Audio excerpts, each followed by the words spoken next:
2026चा 12वीचा result नक्की कोणत्या तारखेला लागणार हा प्रश्न सध्या प्रत्येक विद्यार्थ्याच्या मनात आहे. पण फक्त तारीख माहिती असून चालणार नाही, कारण बोर्डाने यावर्षी तुमच्या मार्कशीटमध्ये असे काही क्रांतिकारी बदल केले आहेत जे ऐकून तुम्ही सुद्धा थक्क व्हाल. रिझल्टची फिक्स तारीख मी या व्हिडिओच्या शेवटी सांगणारच आहे, पण त्याआधी हे नवीन नियम समजून घेणं तुमच्यासाठी खूप जास्त महत्त्वाचं आहे. नाहीतर ऐनवेळी तुमची मोठी फजिती होऊ शकते.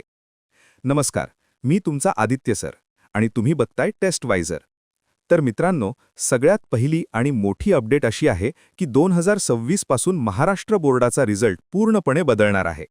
आत्तापर्यंत आपल्याला गुणपत्रिका म्हणजेच मार्कशीट आणि प्रमाणपत्र म्हणजेच पासिंग सर्टिफिकेट वेगवेगळं मिळायचं. पण आता बोर्डाने ठरवलंय की हे दोन्ही कागद एकत्र करायचे.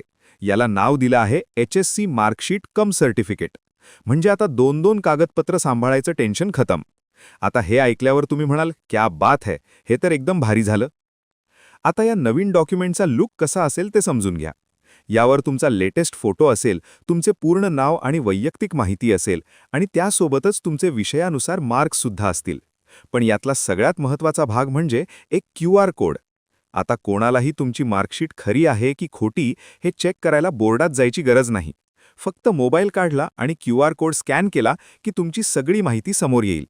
म्हणजे आता जे लोक बनावट मार्कशीट बनवण्याचा विचार करत असतील त्यांना म्हणावं लागेल की भावा, आता तुझं काही खरं नाही, आता तू नक्कीच पकडला जाणार. पण मित्रांनो, मार्कशीटवर चांगले मार्क्स दिसावेत असं वाटत असेल तर नुसता अभ्यास करून चालणार नाही, तर तुम्हाला पेपर सोडवण्याची प्रॅक्टिससुद्धा हवी आहे.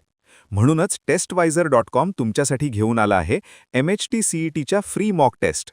यामध्ये PCM आणि PCB अशा दोन्ही ग्रुपसाठी सर्व टेस्ट सध्या पूर्णपणे फ्री आहेत. त्याची लिंक मी खाली डिस्क्रिप्शनमध्ये दिली आहे. तिथे जाऊन आजच प्रॅक्टिस सुरू करा. कारण जर प्रॅक्टिस नसेल आणि परीक्षेत अवघड प्रश्न आला तर आपली अवस्था ती काय बोलावे आता सारखी व्हायला नको. आता वळूया पुढच्या महत्त्वाच्या मुद्द्याकडे, तो म्हणजे ॲडमिशनची पात्रता. तुम्ही कितीही अभ्यास केला तरी जर तुम्हाला किमान टक्केवारी मिळाली नाही तर प्रोफेशनल कोर्सेसला ॲडमिशन मिळणार नाही. इंजिनिअरिंगसाठी जर तुम्ही ओपन कॅटेगरीज असाल तर तुम्हाला फिजिक्स, केमिस्ट्री आणि मॅथ्स म्हणजेच PCM मध्ये मिळून किमान 45% म्हणजेच 300 पैकी 135 मार्क्स लागतील. आणि जर तुम्ही राखीव प्रवर्गात म्हणजेच कॅटेगरीमध्ये असाल तर तुम्हाला 40% म्हणजेच 120 मार्क्स मिळवणं बंधनकारक आहे. त्यामुळे आत्तापासूनच गणिताची नीट मांडणी करा, नाहीतर मग म्हणायची वेळ येईल की कंट्रोल उदय कंट्रोल. आता ज्याची तुम्ही आतुरतेने वाट बघत आहात तो प्रश्न म्हणजे रिझल्ट नक्की कधी लागणार. तर मित्रांनो, महाराष्ट्र बोर्डाचा मागच्या काही वर्षांचा पॅटर्न आणि कामाचा वेग पाहता 2026चा 12वीचा रिझल्ट 3 मे ते 5 मे 2026च्या दरम्यान जाहीर होण्याची दाट शक्यता आहे. म्हणजे मे महिन्याच्या सुरुवातीलाच तुमची धडधड वाढणार आहे. तर हे होते बोर्डाचे नवीन बदल आणि तुमची रिझल्टची तारीख.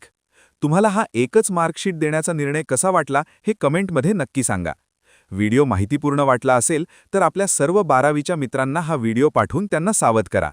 भेटूया पुढच्या अशाच एका महत्त्वाच्या व्हिडिओमध्ये. तोपर्यंत टेस्टवायझरवर जाऊन फ्री टेस्ट सोडवायला विसरू नका. www.testwizer.com. Testwizer is a digital learning platform designed for students to prepare for board and competitive exams, offering chapter-wise tests and full-length mock tests. Study material like video, PDF notes, DPP, MCQ, theory, and most important, Maharashtra engineering admission counseling across multiple domains.